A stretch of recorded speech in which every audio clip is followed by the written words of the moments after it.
ഇതെല്ലാമാണ് ശൈഖുന ഉസ്താദ് അവറുകൾ ഇവിടെ കാണിച്ചു തന്നത്.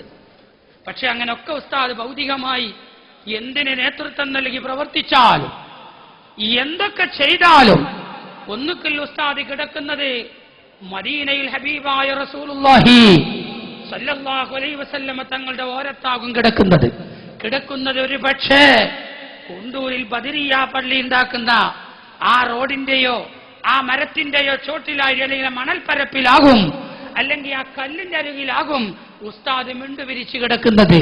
പക്ഷേ ഉസ്താദ് ഭൗതികമായി അങ്ങനെയാണെങ്കിലും ഇരിക്കുന്നത് ഹബീബായ മുത്തു റസൂലുള്ളാഹി. അതറിയാം, അത് ചെന്നാ പറയും, ഒരു കടലാസ് എന്നിട്ട് പറയും, ഇതൊന്ന് പാടിയോക്കാം. അതിമോഹത്താലെ ആശിക്കും ഞാനെ കാട്ടിടണേ കണ്ണിൽ കാണിക്കണേ മലരിമ്പറൗലയെ കാണിക്കണേ മലരിമ്പറൗലയെ കാണിക്കണേ. ആ ലോകത്താ റസൂലുള്ളാഹിന്റെ റൗള കാണുന്ന ലോകത്താ ഉസ്താദുള്ളത്. അതേപോലെ തന്നെ മുമ്പൊരാള് ഹജ്ജിന് പോകാൻ പൂതി പറഞ്ഞു വന്നപ്പോ പറഞ്ഞു കൊടുക്കാം, അല്ലാഹുമ്മ മിൻക ബിറഹ്മതി ലികൈമാ നസൂറൽ മുസ്തഫ നിഅമ ഷാകിറാ. അത് ചൊല്ലിയാൽ മതി. അങ്ങനെ ശൈഖുന ഓരോ വിഷയം റസൂലുള്ളാഹിനെ മുൻനിർത്തി അല്ലാഹുമ്മ മിൻക ബിറഹ്മതി ലികൈമാ നസൂറൽ മുസ്തഫ നിഅമ ഷാകിറാ. വലിയ കറാമത്തുള്ള ബൈത്താ. ഒരു സന്ദർഭത്തിൽ ഞാൻ ഹജ്ജ് കഴിഞ്ഞ് വന്നപ്പോ ഞാനൊരു സ്ഥലത്തൊരു പള്ളിയിൽ നിസ്കരിക്കാൻ കിടന്നപ്പോ നിസ്കാരം കഴിഞ്ഞ് ഇറങ്ങിയപ്പോ അവിടുന്ന് ഒരു കച്ചവടക്കാർ, ഹോട്ടലിൽ നടത്തുന്ന കച്ചവടക്കാർ എന്നെ പിടിച്ച് എന്റെ പീടിയിലൊന്ന് വന്നൊരു ചായ കുടിക്കിടന്നായിരുന്നു. മഗ്‌രിബ് നിസ്കാരത്തിന് ശേഷം. അങ്ങനെ ഞാൻ പോയി ആ പീടിയിൽ നിന്നൊരു ചായ കുടിച്ചു കഴിഞ്ഞപ്പോ നല്ല ചായയും കടിയൊക്കെ തന്ന് പൈസ കൊടുത്തപ്പോ വാങ്ങിയില്ല. അപ്പൊ മൂപ്പര് പറഞ്ഞു, എന്തേ നിങ്ങൾ പൈസ ഒന്നും വേണ്ട, എനിക്കൊരുപാട് കടണ്ട്, ആ കടങ്ങളൊക്കെ വീടുകയും ഞാനും എന്റെ ഭാര്യയും ഹജ്ജിനെത്തണം, അതിനൊരു മാർഗം പറഞ്ഞു തരണം.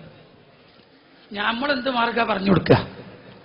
അതിനൊരു മാർഗം പറഞ്ഞു തരണം. ഇങ്ങനെ പറഞ്ഞ് മൂപ്പര് വിട്ടില്ല. വിടാതെ കെട്ടിമറിഞ്ഞ് വിടാതെ പറഞ്ഞുതരാതെ വിടൂല, പറഞ്ഞു തരണം. എന്റെ കടങ്ങളൊക്കെ വീടി ഞാൻ മക്കത്ത് ഞാൻ ഹജ്ജിനെത്തണം. ഇത് വല്ലാതെ പറഞ്ഞപ്പോ ഞാൻ ഉസ്താദിനെങ്ങനെ ആലോചിച്ചു, ഉസ്താദ് ആർക്കെന്താ പറഞ്ഞു കൊടുക്കല്? അപ്പൊ ഇത് ഓർമ്മ വന്നു. കടലാസ് എടുക്കിയായിരുന്നു, എഴുതി കൊടുത്തു, ഉസ്താദിനെ മുൻനിർത്തി അല്ലാഹുമ്മ മിൻക ബിറഹ്മതി ലികൈമാ നസൂറൽ മുസ്തഫ നിഅമ ഷാകിറാ. ഇത് എത്രയോ വട്ടങ്ങൾക്ക് ചൊല്ലാൻ കഴിയോ? നിങ്ങൾ ഹജ്ജിനെത്തും, എഴുതി കൊടുത്ത് ഞാൻ ചൊല്ലിക്കോളാം.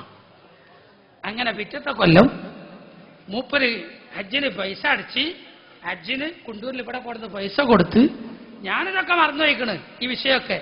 മൂപ്പര് മദീനത്തെത്തിയപ്പോ മൂപ്പരിന്റെ കൈ പിടിച്ച് റസൂലുള്ളാഹിന്റെ പച്ചക്കുബ്ബര മുമ്പിൽ നിന്നിട്ട് കയ്യിൽ കണ്ണെന്നിങ്ങനെ കണ്ണീർ ഒലിപ്പിച്ചിട്ട് പറയാ, ഉസ്താദ് ഞാൻ ഇവിടെ എത്തിയത് എങ്ങനെയാ നിങ്ങൾക്ക് അറിയോ? ഇല്ല, എനിക്കറിയില്ല.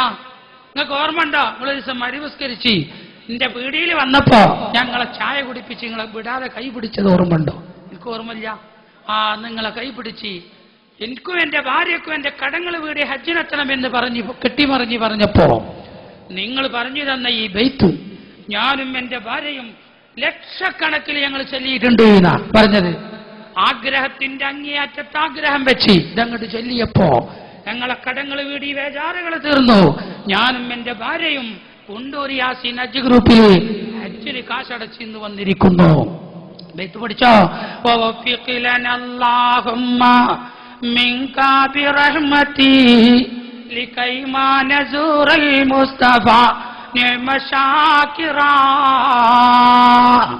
വവഫിഖ് ലനാ അല്ലാഹുമ്മ